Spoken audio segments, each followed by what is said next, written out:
সদরঘাটে আপনারা জেনে থাকবেন, সদরঘাটে প্রতিদিন 50 থেকে 60টি লঞ্চ যাতায়াত করে। সদরঘাট কেন্দ্রিক 15 থেকে 20,000 যাত্রী যাতায়াত করে। এরা কি মানুষ না? এরা কি সামান্য সৌজন্যবোধ কাটিছি পাওয়ার মতো যোগ্য না? আমাদের অনুরোধ, সদরঘাটে যারা কুলি আছে, যারা মালামাল ওঠানামা করে, এদেরকেও আমাদের দরকার আছে।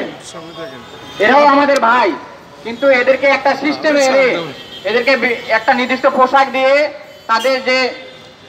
তাদের যে আচার ব্যবহার একটু ট্রেন করে একটু সৌজন্যতা শিখিয়ে তাদেরকে এখানে আনা হোক। সম্মানিত উপস্থিতি, এরপর যে বক্তব্য রাখছেন স্মার্ট ইউথ ফোরাম ঢাকাস্থ ভোলাবাসীর সভাপতি জনাব মোহাম্মদ আনোয়ার হোসেন।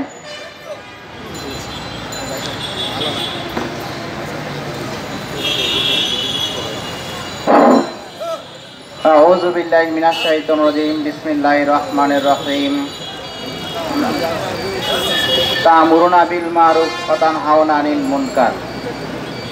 সম্মানিত সাংবাদিক ভাইয়েরা, আপনাদেরকে আমার অন্তঃস্থল থেকে ধন্যবাদ যে আপনারা অনেক কষ্ট করে এখানে নিউজ কভার করতে এসেছেন। আল্লাহ তাআলা পবিত্র কোরআনে বলেছেন যে যার ঈমান আছে, যার শক্তি আছে, ঈমানের 3টা শাখা, সে অন্যের প্রতিবাদ হাত দিয়ে প্রতিবাদ করবে। সেটাও যদি না পারে মনে মনে ঘৃণা করবে। এজন্য অন্যায়ের প্রতিবাদ করা এটা হচ্ছে যে প্রত্যেকটা মানুষের ঈমানের একটা অংশ। সেই কোরআনের এই আয়াতের অংশ হিসাবে আমরা এখানে আসছি।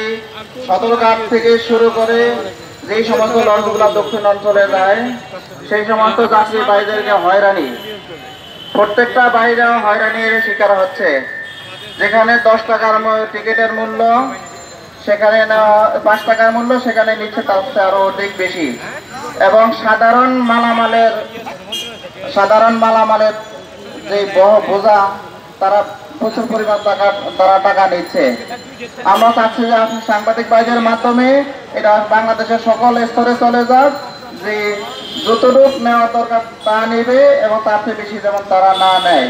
আর এই নির্ধারিত মূল্যটা প্রত্যেকটা লঞ্চ ঘাটে ব্যানারে বড় আকারে লেখা থাকবে, টিকিটের মূল্য কতটুকু, একটা লঞ্চ বোঝার মূল্য কতটুকু নেবে, তার চেয়ে বেশি যেমন না নেয়। 2 নম্বর বিষয় হচ্ছে গিয়া এই নির্ধারিত মূল্যটা টিভি চ্যানেলে অথবা পত্রিকার মাধ্যমে এটা প্রকাশ করে দিতে হবে।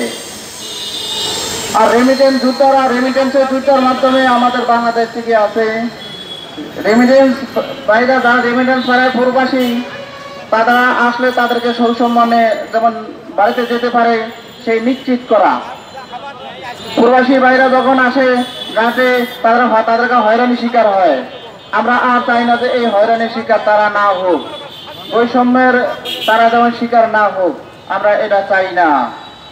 সম্মানিত ভাইয়েরা, আপনারা যারা আছেন এরা সবাই মিডিয়ার মাধ্যমে এটা প্রকাশ করে দিবেন এবং আমাদের সাথে থাকবেন ইনশাআল্লাহ। এই বলে আমি আমার বক্তব্য শেষ করলাম। আমিন। ওয়া মা তাওফীক ইল্লা বিল্লাহ।